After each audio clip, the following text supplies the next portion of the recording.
नमस्कार साथियों। Last lecture में हम रक्त अर्थात ब्लड के बारे में समझ रहे थे दोस्तों। यहाँ पे हमने देखा था कि जो रक्त या ब्लड है उसको दो भागों में विभाजित किया था। रक्त का एक भाग होता है प्लाज्मा और दूसरा भाग होता है रुधिर कणिकाएँ। प्लाज्मा रक्त में लगभग 60% होता है, 60% होता है, और जो रुधिर कणिकाएँ होती हैं वो 40% 40% होती हैं दोस्तों। फिर इसके बाद हमने समझा था प्लाज्मा को और रुधिर कणिकाओं को। इस प्लाज्मा को हम डिटेल से लिख चुके थे, समझ चुके थे। रुधिर कणिकाओं के बारे में आज हमें समझना है। हम यहाँ देखते हैं कि रुधिर कणिकाओं को भी 3 भागों में विभाजित करते हैं। एक होता है लाल रुधिर कणिकाएँ, जो लाल कलर की हों उन्हें हम कहते हैं लाल रुधिर कणिकाएँ अर्थात रेड ब्लड कार्पेसल्स। दोस्तों यहाँ पर लाल रुधिर कणिकाएँ होती हैं, रेड ब्लड कार्पेसल्स बोलते हैं, और एक होती हैं श्वेत रुधिर कणिकाएँ अर्थात वाइट ब्लड कार्पेसल्स, मतलब WBC। कौन सी होती है? WBC, वाइट ब्लड कार्पेसल्स दोस्तों। और तीसरा भाग होता है रुधिर कणिकाओं का, वो है प्लेटलेट्स। क्या है दोस्तों? प्लेटलेट्स। तो प्लेटलेट्स हम बता चुके थे कि जब डेंगू रोग हो जाता है तो हमें हमारी प्लेटलेट्स की जो संख्या होती है वो गिर जाती है। दोस्तों रुधिर कणिकाओं हम प्लाज्मा को समझ चुके थे, लिख चुके थे, और रुधिर कणिकाओं को आज हम समझेंगे। और रुधिर कणिका में भी आपका जो पहला भाग है लाल रुधिर कणिका अर्थात RBC, जो एग्जाम के दृष्टिकोण से कोई भी वनडे का एग्जाम हो, MPPSC हो, तो वो इनकी दृष्टिकोण से यह बहुत ही इम्पोर्टेंट टॉपिक हो जाता है। कौन सा टॉपिक? लाल रुधिर कणिकाएँ, रेड ब्लड कार्पेसल्स। दोस्तों अगर रेड ब्लड कार्पेसल्स की बात की जाए, RBC की बात की जाए, तो यह हमारे खून में पाया जाता है, हमारे रक्त में पाया जाता है। दोस्तों अगर रेड ब्लड कार्पेसल्स लाल रुधिर कणिकाओं के आकार की बात की जाए तो आपने एक मिठाई देखी होगी जिसका नाम है बालूशाही। बालूशाही के लगभग बराबर उसी आकार का होता है हमारा RBC, रेड ब्लड कार्पेसल्स। दोस्तों बालूशाही आपने जैसे देखी होगी, गोल गोल राउंड शेप की बालूशाही होती है और बीच में बिल्कुल मध्य में दबी हुई होती है। ठीक इसी प्रकार हमारे इसी आकार की RBC होती है, रेड ब्लड कार्पेसल्स होती है दोस्तों अगर लाल रुधिर कणिकाओं के जो बायोलॉजिकल नाम की बात करें, जो साइंटिफिक नाम की बात करें, तो इसे हम इरिथ्रोसाइट्स के नाम से जानते हैं। किसके नाम से जानते हैं दोस्तों? इरिथ्रोसाइट के नाम से जानते हैं। इस नाम को याद रखना है कि अगर क्वेश्चन आए कि लाल रुधिर कणिकाओं को इनमें से निम्न नाम से भी जाना जाता है तो ऑप्शन आएगा इरिथ्रोसाइट। इसको याद रखना है दोस्तों। अगर नेक्स्ट बात करें तो यहाँ पर हमने लिख दिया है केवल कशेरुकी, और हम बता रहे हैं कि जो लाल रुधिर कणिकाएँ RBC होती हैं वह केवल कशेरुकियों में पाए जाते हैं। जो प्राणी कशेरुकी प्राणी होते हैं उनमें केवल लाल जो RBC है, लाल रुधिर कणिकाएँ, वो पाए जाते हैं। अब क्वेश्चन ये उठता है कि आखिरकार कशेरुकी कौन से प्राणी होते हैं? दोस्तों एक बेसिक सा डिफरेंस आप समझ सकते हैं कि जिनमें मेरुदंड अर्थात रीढ़ की हड्डी पाई जाती है वे प्राणी कशेरुकी प्राणी कहलाते हैं। कौन से प्राणी कहलाते हैं दोस्तों? कशेरुकी प्राणी। और कशेरुकी प्राणियों में ही RBC पाया जाता है। मनुष्य कौन है? कशेरुकी प्राणी। गाय भैंस बकरी कौन है? कशेरुकी प्राणी। क्यों है? क्योंकि इनके जो मेरुदंड रहती है, रीढ़ की हड्डी, इन सब में रीढ़ की हड्डी पाई जाती है। अब क्वेश्चन ये उठता है कि रीढ़ की हड्डी किन में नहीं पाई जाती है? तो रीढ़ की हड्डी केंचुए में नहीं पाई जाती है। जो आप देखें कि जो फ्लेक्सिबल रहती हैं जो चीज़ें, बिल्कुल जो केंचुआ बिल्कुल ऐसे ऐसे ऐसे बिल्कुल ऐसे मुड़ जाता है, तो अर्थात हम कह सकते हैं कि उसमें हड्डी पाई ही नहीं जाती। तो रीढ़ की हड्डी की तो दूर की बात है दोस्तों। जब हड्डी नहीं पाई जा रही तो रीढ़ की हड्डी कहाँ से पाई जाएगी। तो इस प्रकार से वे जीव जो बहुत फ्लेक्सिबल रहते हैं, टेढ़े मेढ़े लोट मोट के टेढ़े मेढ़े हो जाते हैं, उनमें रीढ़ की हड्डी नहीं पाई जाती है, अर्थात वे कशेरुकी नहीं होते हैं। उन्हें हम क्या कहते हैं, उनको कशेरुकी ना कहकर हम अकशेरुकी प्राणी कहते हैं। क्या कहते हैं, अकशेरुकी। कौन से प्राणी कहते हैं दोस्तों, अकशेरुकी प्राणी कहते हैं, जिनमें रीढ़ की हड्डी नहीं पाई जाती है। एक बेसिक सा डिफरेंस है ये कशेरुकी और अकशेरुकियों में। दोस्तों अगर नेक्स्ट फैक्ट की बात करें तो हीमोग्लोबिन में जो रंजक है, जो हीमोग्लोबिन रंजक है, वो हमारे आरबीसी में पाया जाता है। दोस्तों लाल रुधिर कणिकाओं में कौन सा रंजक पाया जाता है, हीमोग्लोबिन नामक रंजक पाया जाता है, जिसमें से हीम नामक रंजक होता है और ग्लोबिन क्या होता है, प्रोटीन होता है। हीमोग्लोबिन की बात करें तो हीमोग्लोबिन का अगर संधि विच्छेद करेंगे तो हीम धन ग्लोबिन हो जाएगा। हीम क्या है, रंजक। रंजक क्या होता है, जो रंग का निर्धारण करता है। दोस्तों रंग का निर्धारण, अब हीम रंजक किस रंग का निर्धारण करता है, लाल रंग का निर्धारण। इसी हीम धातु की वजह से जो लाल रुधिर कणिका हैं, आरबीसी हैं, उनका रंग कैसा होता है, लाल होता है। रंजक का मतलब होता है रंग का निर्धारण करने वाला, अर्थात इसको हम पिगमेंट के नाम से भी जानते हैं। यह हमारी आरबीसी में जो होता है हीमोग्लोबिन पाया जाता है, हीमोग्लोबिन नामक रंजक। और हीमोग्लोबिन में भी कौन सा रंजक होता है, हीम रंजक होता है, जो 4% पाया जाता है। और ग्लोबिन प्रोटीन कितना पाया जाता है, ग्लोबिन क्या होती है, प्रोटीन होती है, यह 96%, 96% पाई जाती है। दोस्तों ये लाल रुधिर कणिका के 2 फैक्ट हो गए हैं। अगर आपसे पूछा जाए कि लाल रुधिर कणिकाओं में कौन सी धातु, कौन सा रंजक पाया जाता है, तो या तो ऑप्शन आ जाएगा हीमोग्लोबिन या ऑप्शन आ जाएगा हीम। और प्रोटीन की बात की जाए तो प्रोटीन कौन सी पाई जाती है, ऑप्शन आ जाएगा ग्लोबिन। ग्लोबिन प्रोटीन पाई जाती है, ये 4% है, ये 96% है। दोस्तों अगर नेक्स्ट फैक्ट की बात की जाए तो स्तनधारियों में जो आरबीसी होती है, लाल रुधिर कणिकाएं होती हैं, उभया अवतल आकार की होती हैं। कैसी होती हैं, उभया अवतल। उभया अवतल का अगर सरल रूप देखें तो हम कहते हैं अवतल लेंस की तरह। अवतल लेंस के जो किनारे होते हैं वो बिल्कुल धसके हुए होते हैं। ठीक इसी प्रकार हमारी आरबीसी है, वो बीच में धसकी हुई होती है बालूशाही की तरह। और इसी प्रकार से यह अवतल लेंस बना हुआ है। अवतल लेंस की तरह किनारों जो बीच में है वो धसकी हुई होती है। क्या होती है, हमारी आरबीसी। और उत्तल लेंस के क्या होते हैं, जो होते हैं किनारे वो उभरे हुए होते हैं। यहाँ पर उभार है, यहाँ पर उभार है, तो उत्तल लेंस की तरह नहीं होती है हमारी आरबीसी। किसकी तरह होती है, अवतल लेंस की तरह। मतलब हम इसको अगर और टेक्निकल भाषा में कहें तो उभया अवतल। तो दोस्तों यहाँ पर हम देख रहे हैं कि आरबीसी जो स्तनधारियों की आरबीसी होती है उसमें केंद्रक नहीं पाया जाता है। एक फैक्ट याद रखना है कि स्तनधारियों की आरबीसी में केंद्रक नहीं पाया जाता है। अब क्वेश्चन होता है कि स्तनधारी कौन होते हैं। स्तनधारी जीव वे जीव होते हैं जिनमें स्तन ग्रंथियां पाई जाती हैं। जैसे मनुष्य कौन है, स्तनधारी जीव हैं, हमारे अंदर स्तन ग्रंथियां पाई जाती हैं। और गाय, भैंस, बकरी, इन सब में क्या पाए जाते हैं, स्तन पाए जाते हैं, इसलिए इन्हें हम स्तनधारी जीव कहते हैं। ये सभी क्या हैं, स्तनधारी जीव हैं। दोस्तों अगर नेक्स्ट फैक्ट की बात की जाए लाल रुधिर कणिकाओं के अंतर्गत, तो ऊंट और लामा, ऊंट आपने देखा होगा, ऊंट को देखा है कि नहीं देखा है।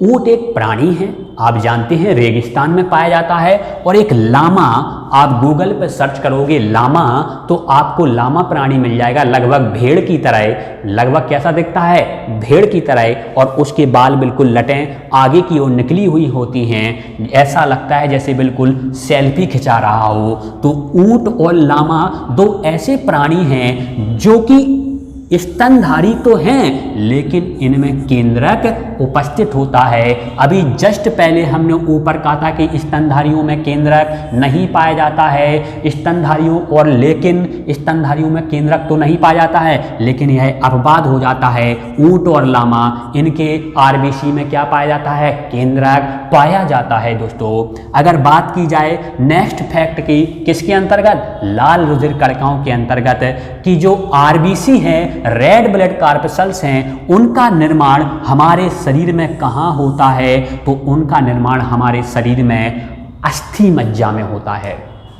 कहाँ होता है दोस्तों, अस्थि मज्जा, जिसको हम इंग्लिश में कहेंगे बोन मैरो। अब ये अस्थि मज्जा या बोन मैरो क्या होता है, हमारे हड्डी तो आपने देखी होगी कि हमारी जितनी भी हड्डियां रहती हैं, हड्डी के अंदर का भाग, जो अंदर मटेरियल जो भरा रहता है, वही उसी को हम अस्थि मज्जा कहते हैं। अस्थि का मतलब ही होता है हड्डी, मज्जा का मतलब होता है उसके अंदर पाया जाने वाला पदार्थ, मटेरियल, उसी को हम क्या कहते हैं, अस्थि मज्जा कहते हैं। तो अस्थि मज्जा में ही किसका निर्माण होता है, आरबीसी का निर्माण होता है दोस्तों, अस्थि मज्जा में। और अगर हम भ्रूण अवस्था की बात करें, अब नई बात फिर आ गई टेक्निकल, भ्रूण अवस्था। अब भ्रूण अवस्था क्या होता है, भ्रूण अवस्था हम उस अवस्था को कहते हैं जब बच्चा अपनी माँ के कोख में, अपनी माँ के गर्भ में, अपनी माँ के पेट में होता है, उसी अवस्था को हम भ्रूण अवस्था कहते हैं। जब तक उसके पूरे अंग विकसित नहीं हो जाते हैं, उसके हाथ, पैर, सिर, हृदय, सारे अंग जब तक विकसित नहीं होते हैं, उससे पूर्व की अवस्था हम भ्रूण अवस्था कहते हैं। और इस अवस्था में जो आरबीसी है उसका निर्माण यकृत अर्थात लिवर में होता है। हमने जस्ट पीछे बताया था कि आरबीसी का निर्माण अस्थि मज्जा में होता है, लेकिन जो भ्रूण अवस्था में बच्चा होता है माँ के गर्भ में, उसमें यकृत में होता है। कहाँ होता है आरबीसी का निर्माण, यकृत अर्थात लिवर में होता है। दोस्तों अगर आरबीसी की मृत्यु की बात की जाए, अगर आरबीसी की मृत्यु की बात की जाए तो प्लीहा में होता है। अगर आप नेट पे सर्च करोगे गूगल पे कि प्लीहा, तो आपको प्लीहा दिखाई दे जाएगा, जिसको इंग्लिश में स्प्लीन के नाम से जानते हैं दोस्तों। तो स्प्लीन को देख लेना है एक बार चित्र इसका, जिससे आपको लंबे समय तक याद बना रहता है दोस्तों। इसी में क्या होती है, आरबीसी की मृत्यु होती है। दोस्तों अगर वयस्क मनुष्य में आरबीसी का निर्माण की बात पूछी जाए, क्वेश्चन आए कि वयस्क मनुष्य में या फिर मनुष्य में आरबीसी का निर्माण कहाँ होता है, तो आपको आंसर आंख बंद करके लगा देना है, अस्थि मज्जा। और अगर ऐसे पूछा जाए कि भ्रूण अवस्था में आरबीसी का निर्माण कहाँ होता है, अगर भ्रूण अवस्था शब्द आ रहा है तब आपको यकृत या लिवर लगाना है दोस्तों।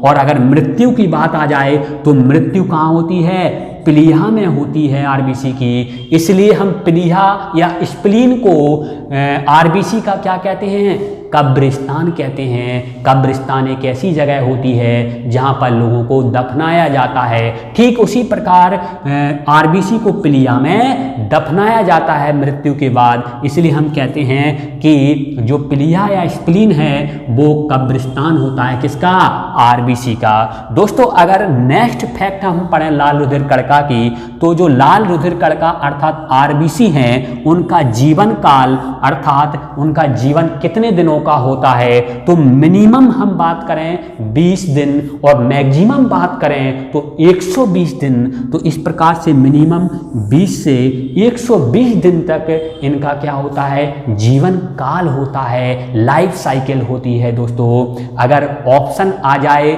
20 से 120 दिन तो उसी को ऑप्शन लगा देना है।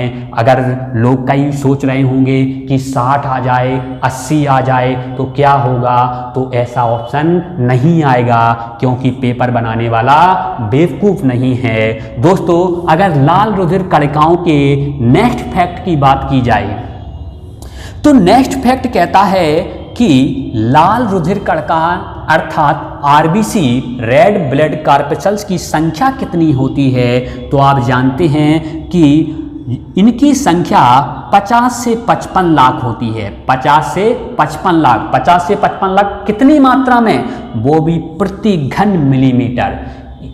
प्रति घन मिलीमीटर, मतलब लिक्विड को हम किस में नापते हैं, घन में मापते हैं, इसलिए प्रति घन मिलीमीटर में 50 से 55 लाख आरबीसी की संख्या होती है। क्वेश्चन ऐसे बनेगा कि प्रति घन मिलीमीटर में आरबीसी की संख्या कितनी पाई जाती है, तो ऑप्शन आएगा 50 से 55 लाख, आपको वो ऑप्शन लगा देना है दोस्तों अगर हमने एक चीज़ हमने छोड़ दी है उसको हम बता देते हैं। हमने बताया था कि हीमोग्लोबिन में हीम नामक रंजक पाया जाता है और ग्लोबिन नामक प्रोटीन पाई जाती है।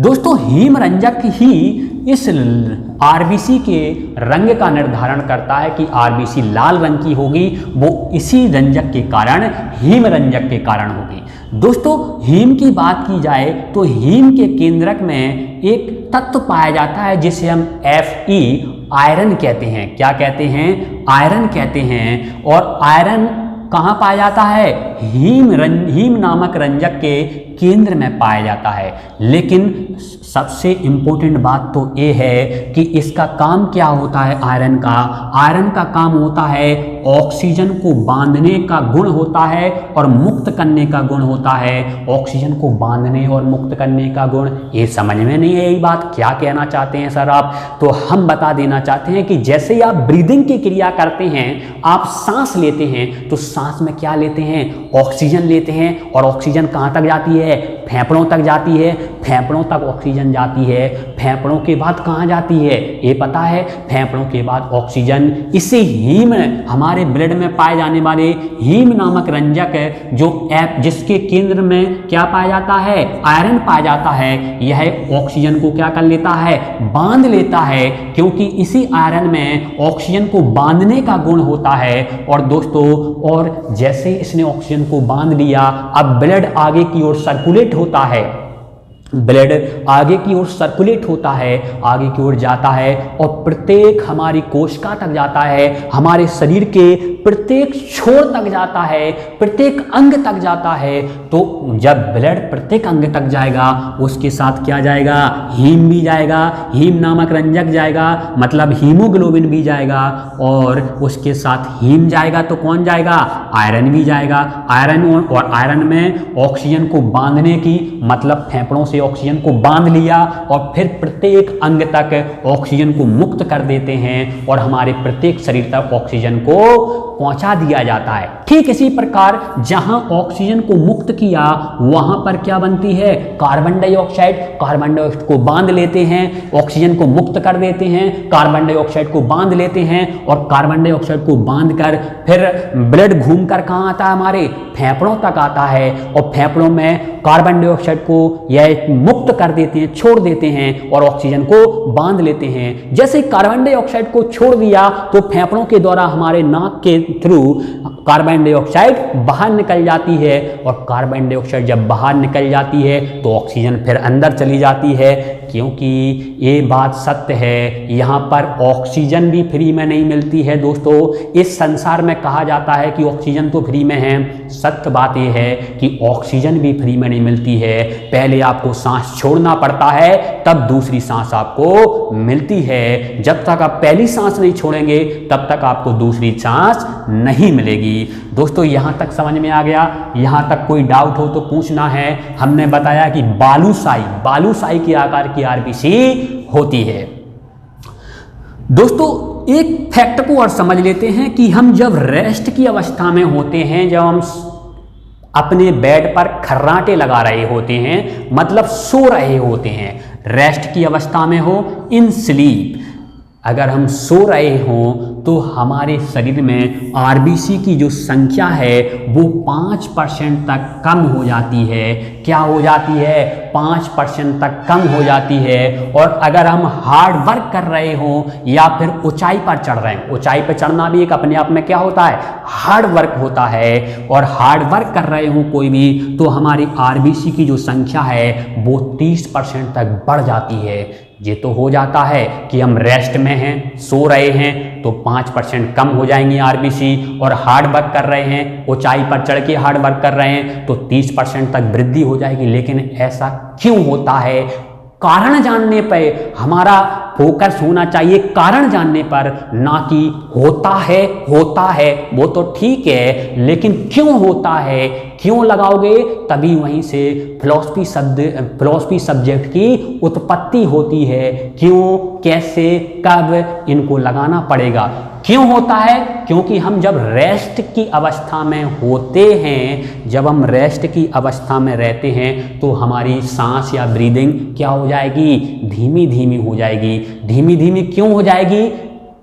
धीमी धीमी क्यों हो जाएगी? क्योंकि उस समय हमारे शरीर को ऑक्सीजन की आवश्यकता है ही नहीं। जब ऑक्सीजन की आवश्यकता है ही नहीं तो ना तो ऑक्सीजन अंदर थोड़ा थोड़ा जाएगा या कम ही कम जाएगा, और जब ऑक्सीजन कम कम जा रही है तो कार्बन डाइऑक्साइड भी कम कम निकलेगी, क्योंकि उस सोते समय हमको ऑक्सीजन की आवश्यकता है ही नहीं। ऑक्सीजन की आवश्यकता नहीं है तो ऑक्सीजन कम जाएगी और कार्बन डाइऑक्साइड कम निकलेगी, इसलिए हमारी सांस क्या हो जाती है, धीमी हो जाती है। और जब हम हार्ड वर्क करते हैं तो हमें किसकी आवश्यकता होती है, एनर्जी की आवश्यकता होती है। और एनर्जी कहाँ मिलती है हमें? एनर्जी माइटोकॉन्ड्रिया में मिलती है।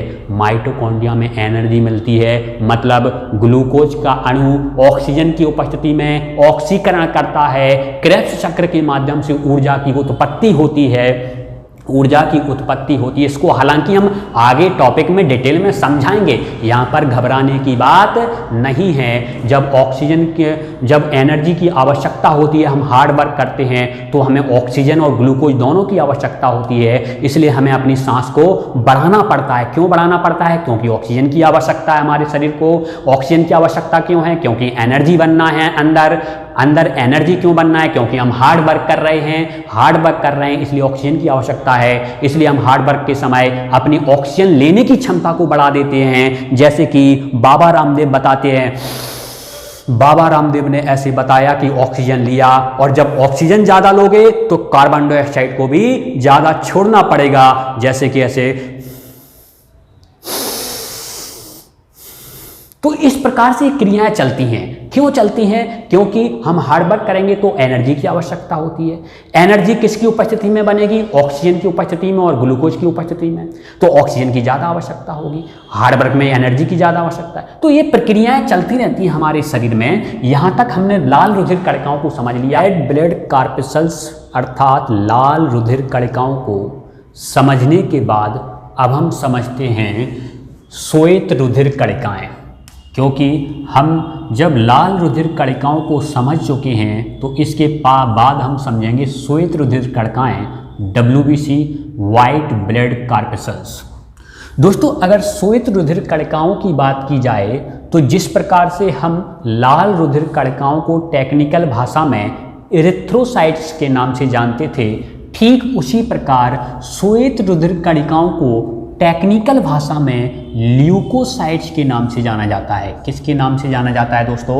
ल्यूकोसाइट। इसको याद रखना है कि श्वेत रुधिर कणिका, क्वेश्चन आए श्वेत रुधिर कणिकाओं को किस नाम से जाना जाता है तो ऑप्शन आएगा ल्यूकोसाइट, तो आपको ऑप्शन लगा देना है।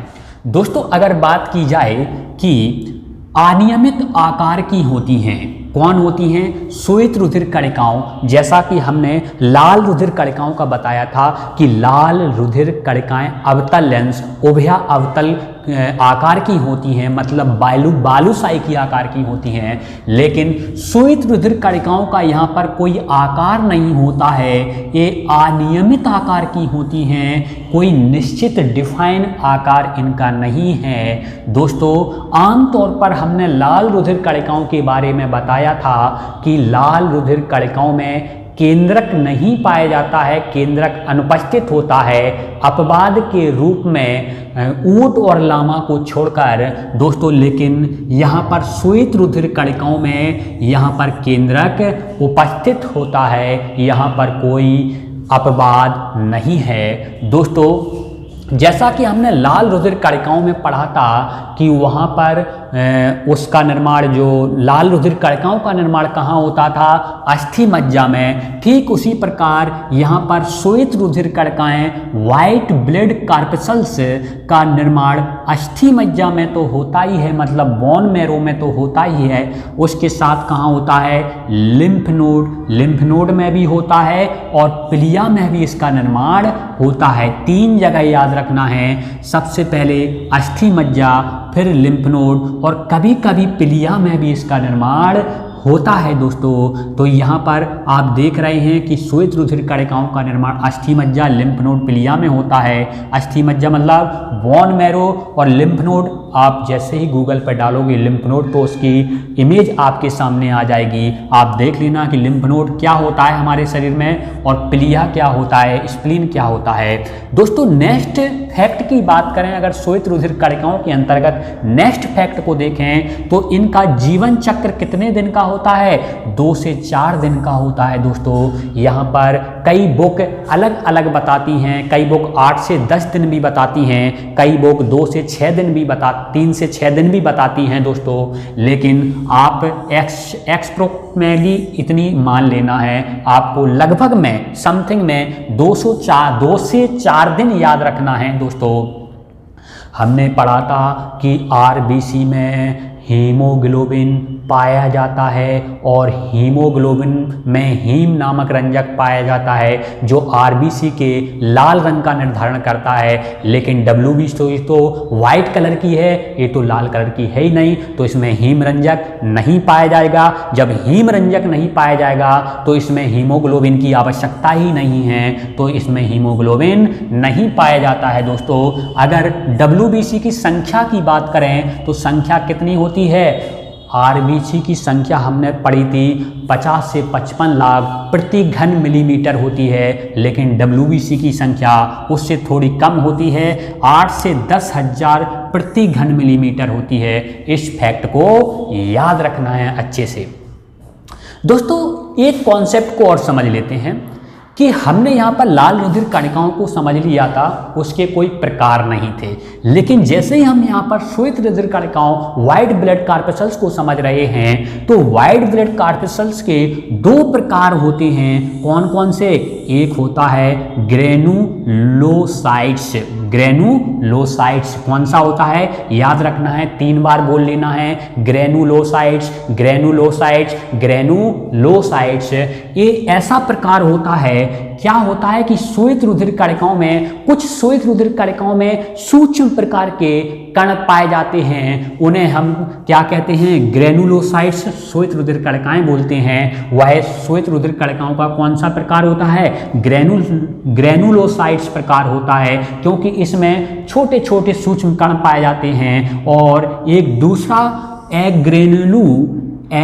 एग्रेनुलोसाइट्स होता है, एग्रेनुलोसाइट्स होता है, उसमें छोटे छोटे सूक्ष्म कण नहीं पाए जाते हैं। तो ये 2 प्रकार याद रखना है। अगर ग्रेनुलोसाइट्स की बात की जाए तो यह भी 3 प्रकार का होता है। एक प्रकार होता है इओसिनोफिल, दूसरा होता है वैसोफिल, तीसरा होता है न्यूट्रोफिल। ये याद रखना है, बहुत इंपॉर्टेंट है ये। इओसिनोफिल, वैसोफिल, न्यूट्रोफिल किसके प्रकार हैं? ग्रेनुलोसाइट्स। और ग्रेनुलोसाइट्स किसका प्रकार है? श्वेत रुधिर कणिकाएं डब्ल्यूबीसी का। ये ग्रेनुलोसाइट के कितने प्रकार? इओसिनोफिल, 3 बार बोल लो, इओसिनोफिल, इओसिनोफिल, इओसिनोफिल। इसको 3 बार बोल लो, वैसोफिल, वैसोफिल, वैसोफिल। इसको 3 बार बोल लो, न्यूट्रोफिल, न्यूट्रोफिल, न्यूट्रोफिल दोस्तों। और इसके बाद हम एग्रेनुलोसाइट्स की बात की जाए तो एग्रेनुलोसाइट्स के भी 2 प्रकार होते हैं। इसके 2 प्रकार होते हैं, एक होता है लिम्फोसाइट्स, लिम्फोसाइट्स, लिम्फोसाइट्स, दूसरा होता है मोनोसाइट्स, मोनोसाइट्स, मोनोसाइट्स। अब इनका क्या महत्व होता है? हमें इन 5 से मतलब है, 1 2 3 4 5, इनका क्या महत्व होता है? अगर हम मोटे तौर पर कहें तो ये पांचों किसमें पाए जाते हैं? श्वेत रुधिर कणिकाओं में पाए जाते हैं। तो श्वेत रुधिर कणिकाओं में ये पांचों पाए जाते हैं। इनका महत्व क्या होता है? सबसे पहले हम महत्व समझेंगे कि इओसिनोफिल का क्या महत्व है श्वेत रुधिर कणिका के अंतर्गत, हमारे शरीर में ये क्या इंपॉर्टेंस भूमिका अदा करते हैं, इसको समझते हैं। दोस्तों, इओसिनोफिल का सबसे महत्वपूर्ण भूमिका होती है कि शरीर की संक्रमण से रक्षा करना है। किससे रक्षा करना है? संक्रमण से। कोई भी संक्रमण फैल रहा हो तो उससे रक्षा करने में कौन भूमिका अदा करता है? इओसिनोफिल। आंख बंद करके रात के 12 बजे हम आपको उठा के पूछ सकते हैं कि इओसिनोफिल का काम क्या होता है? तो शरीर की संक्रमण से रक्षा करना होता है। कहीं भी संक्रमण फैल रहा है तो उससे रक्षा करने में कौन भूमिका निभाता है? इओसिनोफिल। और दूसरा नंबर है हमारा बेसोफिल। कौन सा है दूसरा नंबर दोस्तों? बेसोफिल। तो बेसोफिल के लिए आप याद रख लेना कि बेसोफिल में एक पदार्थ पाया जाता है जिसे हम कहते हैं हेपेरिन। हेपेरिन नाम का पदार्थ पाया जाता है दोस्तों। और हेपेरिन की जो विशेषता होती है वो बहुत ही इम्पोर्टेंट होती है। आपको हमने कुछ दिन पहले ये बताया था कि रक्त का थक्का जमता है, और रक्त का थक्का जब जमता है तो उसमें भूमिका कौन निभाता है? हमारे रक्त के फाइब्रोनोजिन प्रोटीन निभाता है। कौन सा निभाता है? फाइब्रोनोजिन प्रोटीन निभाता है। और यहाँ पर आप देख रहे हैं कि रक्त का थक्का, हमारे जैसे ब्लड निकला, रक्त का थक्का जम गया, वहाँ पर फाइब्रोनोजिन प्रोटीन रक्त का थक्का जमाने में भूमिका अदा करता है दोस्तों। लेकिन आपने कभी सोचा है कि हमारे शरीर के अंदर ही नसों में क्यों रक्त का थक्का नहीं जम जाता है? नसों में भी तो जमना चाहिए। जब बाहर निकल रहा है वही रक्त तो जम जाता है, और अंदर ही क्यों नहीं जम रहा है? क्योंकि वह यही भूमिका ये दादा साहेब भूमिका निभा रहे हैं। हेपेरिन रक्त को कभी जमने नहीं देते हैं। आप जम्मू कश्मीर चले जाओ, आपको इतनी ठंडी लगेगी फिर भी रक्त नहीं जमेगा, और आपके अंदर रक्त का थक्का नहीं जमता आपकी नसों में, और ठंडी में भी रक्त नहीं जमता है। उसके लिए ये महत्वपूर्ण भाई साहब हेपेरिन नामक भाई साहब भूमिका निभा रहे हैं। रक्त को जमने से क्या करते हैं? रोक देते हैं। रक्त को जमने नहीं देते हैं, कैसी भी ठंडी पड़ती रहे दोस्तों। तीसरा भाग है हमारा न्यूट्रोफिल। अगर न्यूट्रोफिल की बात की जाए तो यह क्या होता है कि रक्त में बाहर से आए हुए बैक्टीरिया को नष्ट कर देता है दोस्तों। इस प्रकार से न्यूट्रोफिल बहुत महत्वपूर्ण भूमिका निभा रहा है कि हम कभी भी क्या खा लेते हैं? पानी पूरी खा लेते हैं, हम कभी भी मैस का खाना खा लेते हैं, हम कभी भी बासा कूसा खाना खा लेते हैं, हम कहीं का भी पानी पी लेते हैं, हम राम प्यारे प्याऊ का पानी पी लेते हैं, हम किसी भी गुप्ता प्याऊ के पास जाते हैं, पी लेते हैं पानी, हम मैस का पानी पी लेते हैं, क्योंकि हम बाहर रह रहे हैं, हॉस्टल में रह रहे हैं। तो हमारे अंदर क्या चले जाएंगे? बुरे बुरे बैक्टीरिया चले जाएंगे, मतलब हानिकारक बैक्टीरिया चले जाएंगे। उन हानिकारक बैक्टीरिया को नष्ट करने का काम कौन करता है? न्यूट्रोफिल करता है। कौन करता है? 3 बार बोलो, न्यूट्रोफिल न्यूट्रोफिल न्यूट्रोफिल। क्या करता है? हानिकारक बैक्टीरिया को का खात्मा कर देता है दोस्तों। तीसरा आता है लिम्फोसाइट्स। सेम न्यूट्रोफिल की तरह ही किसका काम है? लिम्फोसाइट्स। क्योंकि भगवान ने हमारे लिए 2-2 क्यों बनाए हैं? क्योंकि हम लोग बहुत लापरवाह हैं, तो भगवान ने पहले ही से न्यूट्रोफिल और लिम्फोसाइट्स दोनों को डाल दिया। भगवान ने कहा एक से काम नहीं चलेगा, इंसान बहुत लापरवाह होता है, तो भगवान ने लिम्फोसाइट्स को भी यही काम दे दिया कि जाओ रक्त में बाहर से आए बैक्टीरिया को तुम क्या कर दो? नष्ट कर दो। और लास्ट बचता है हमारा कौन सा? मोनोसाइट्स। मोनोसाइट्स का काम क्या होता है? एंटीबॉडी बनाना तथा प्रतिरक्षा तंत्र का निर्माण करना। एंटीबॉडी क्या होती हैं? आगे के लेक्चर में हम समझेंगे, यही टॉपिक आने वाला है कुछ दिन बाद। एंटीबॉडी क्या होती हैं? जो हमारी आने वाले बैक्टीरियाओं से रक्षा करती हैं, आने वाली बीमारियों से रक्षा करती हैं। एंटीबॉडी हमारे शरीर में जो हम वैक्सीन लगवाते हैं वो एंटीबॉडी बनाती हैं हमारे शरीर में, जिससे हमारी क्या हो जाती है? कोरोना से रक्षा हो जाती है। तो एंटीबॉडी बनाने में कौन भूमिका निभाता है? मोनोसाइट्स। और प्रतिरक्षा तंत्र का निर्माण करता है। जब एंटीबॉडी बन जाएंगी तो प्रतिरक्षा तंत्र का निर्माण हो जाएगा। दोस्तों यहां तक हमने समझ लिया है आरबीसी को और डब्ल्यूबीसी को। अब हम लिखना स्टार्ट करते हैं। लिखिए, यहां से लिखते हैं, हेडिंग डालिए लाल रुधिर कणिकाएं आरबीसी। हेडिंग डालिए लाल रुधिर कणिकाएं आरबीसी, लिखो इसमें पहला पॉइंट वाइज लिखना है, पॉइंट वाइज। नंबर 1, इन्हें एरिथ्रोसाइट्स के नाम से भी जाना जाता है, एरिथ्रोसाइट्स के नाम से भी जाना जाता है। नंबर 2, ये केवल कशेरुकी प्राणियों में ही पाए जाते हैं, ये केवल कशेरुकी प्राणियों में ही पाए जाते हैं। नंबर 3, पॉइंट वाइज लिखना है।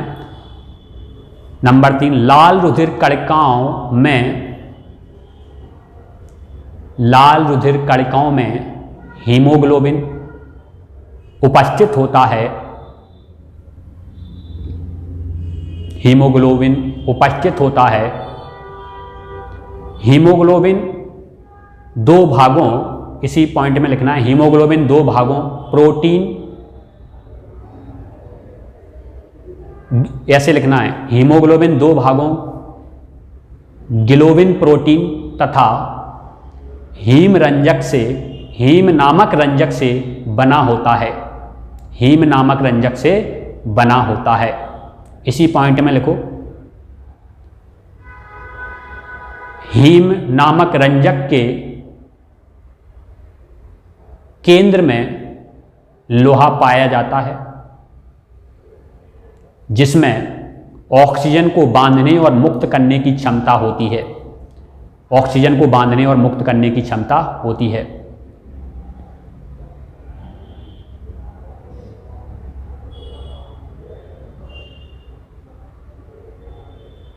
नेक्स्ट पॉइंट लिखो, स्तनधारियों में लाल रुधिर कणिकाएं उभया अवतल वाइकॉन्केव, इंग्लिश में क्या कहते हैं, वाइकॉन्केव, उभया अवतल होती हैं। नेक्स्ट पॉइंट,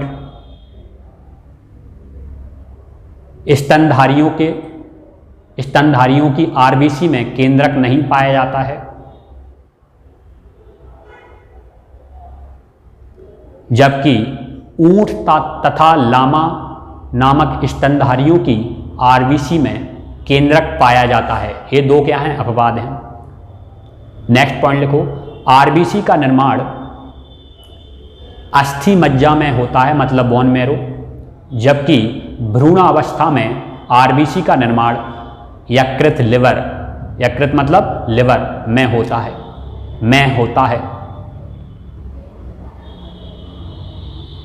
नेक्स्ट पॉइंट लिखो, आरबीसी का जीवन काल 20 से 120 दिन का होता है, 20 से 120 दिन का होता है। नेक्स्ट पॉइंट, आरबीसी की मृत्यु प्लीहा, इंग्लिश में बोलते हैं स्प्लीन, प्लीहा में होती है, इसलिए प्लीहा को आरबीसी का कब्रिस्तान कहा जाता है, कब्रिस्तान कहा जाता है।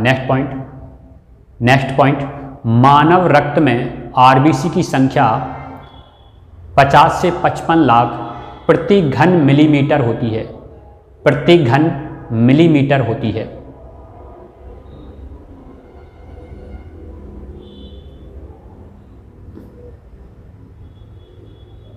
नेक्स्ट पॉइंट लिखो, सोते समय शरीर में आरबीसी की संख्या 5%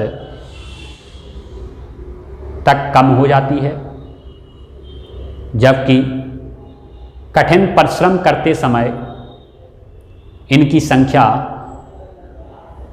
30% तक बढ़ जाती है, 30% तक बढ़ जाती है। नेक्स्ट हेडिंग डालो, श्वेत रुधिर कणिकाएं WBC, वाइट ब्लड कॉर्पस्कल्स। पहला पॉइंट, इन्हें ल्यूकोसाइट्स के नाम से भी जाना जाता है। किसके नाम से? ल्यूकोसाइट्स के नाम से भी जाना जाता है। नेक्स्ट पॉइंट, ये अनियमित आकृति की केंद्रक युक्त तथा हीमोग्लोबिन रहित होती हैं। इनमें हीमोग्लोबिन नहीं पाया जाता है, हीमोग्लोबिन रहित होती हैं। ठीक है। नेक्स्ट पॉइंट लिखो, इनका निर्माण अस्थि मज्जा कॉमा लिम्फ नोड, अस्थि मज्जा कॉमा लिम्फ नोड कॉमा प्लीहा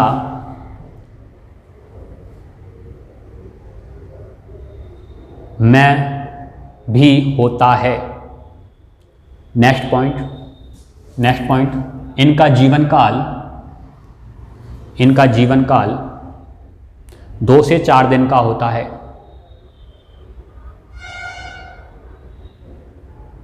नेक्स्ट पॉइंट, मनुष्य के शरीर में इनकी संख्या 8 से 10,000 प्रति घन मिलीमीटर होती है, प्रति घन मिलीमीटर होती है।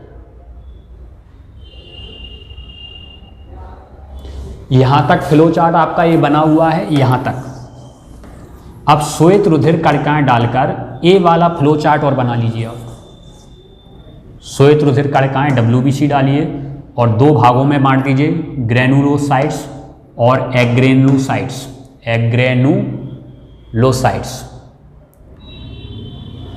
ग्रेनुलोसाइट्स को 3 भागों में बांट दीजिए, इओसिनोफिल, बेसोफिल, न्यूट्रोफिल। और एग्रेनुलोसाइट्स को 2 भागों में बांट दीजिए, लिम्फोसाइट्स और मोनोसाइट। इतना कर लिया। इतना करने के बाद पहली हेडिंग डालो, छोटे रूप में हेडिंग डालना है, इओसिनोफिल। नाम लिखो इओसिनोफिल, डैश लगा के लिखो इसके आगे। यह शरीर की संक्रमण से रक्षा करता है, यह शरीर की संक्रमण से रक्षा करता है। दूसरी हेडिंग डालो छोटी सी, वेसोफिल।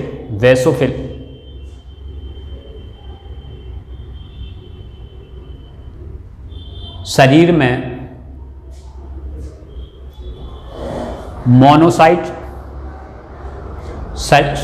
बेसोफिल हेडिंग डाल ली। शरीर में हेपेरिन का निर्माण करता है, शरीर में हेपेरिन का निर्माण करता है जो रक्त को जमने से रोकता है, रक्त को जमने से रोकता है। नेक्स्ट हेडिंग डालो, neutrophil and lymphocytes. Neutrophil and lymphocytes साथ में डालना है, न्यूट्रोफिल एंड लिम्फोसाइट्स। इसमें लिखो शरीर के रक्त में बाहर से आने वाले बैक्टीरिया को नष्ट करने का कार्य करता है। यह शरीर के रक्त में बाहर से आने वाले बैक्टीरिया को नष्ट करने का कार्य करता है। लास्ट हेडिंग डालो, मोनोसाइट्स।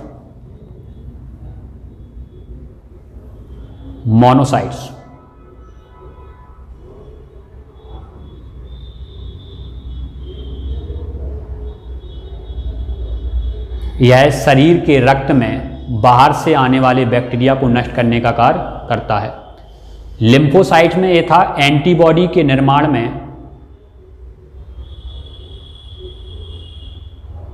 तथा प्रतिरक्षा तंत्र के निर्माण में महत्वपूर्ण भूमिका निभाता है। लिम्फोसाइट में है एंटीबॉडी तथा प्रतिरक्षा तंत्र के निर्माण में महत्वपूर्ण भूमिका निभाता है। और न्यूट्रोफिल्स और मोनोसाइट्स में आपको लिखना है शरीर के रक्त में बाहर से आने वाले बैक्टीरिया को नष्ट करने का कार्य करता है। ठीक है, हमारा आरबीसी और डब्ल्यूबीसी दोनों हो गया है। यहाँ तक के लिए बहुत बहुत धन्यवाद।